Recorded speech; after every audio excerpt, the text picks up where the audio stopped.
A new study shows New Mexico's bridges, roads, dams, and levees are falling apart, and the fix is way out of the state's price range. And of course, there's a lot more than money at stake.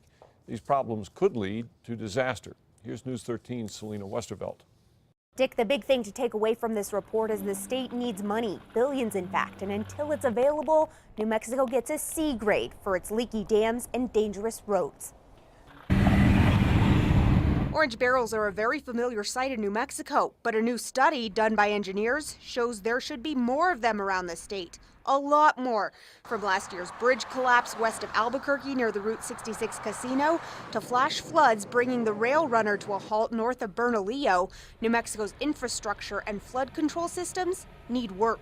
There's things that need to be done.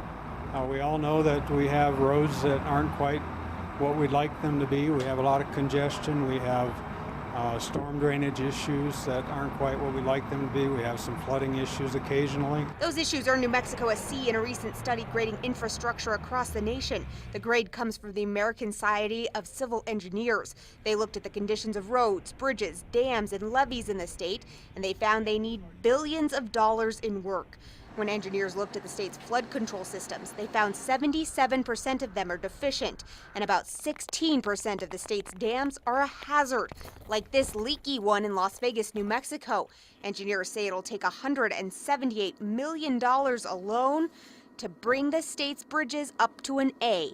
And the roads are another trouble spot. They get a failing grade because a third of the state's fatal accidents are caused by roadway deficiencies. To bring that C up a few grades, the group says it will take a lot of money, something Governor Susana Martinez says she's been fighting for. And with federal money harder to come by these days, funding has been a major roadblock.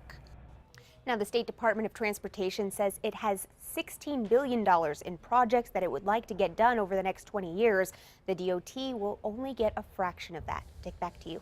Thank you, Selena. The state's highest grade was a B- for the condition of our school buildings. The lowest grades were for airports and flood control systems, which both got D+. A grand jury has indicted the former controller of the New Mexico Finance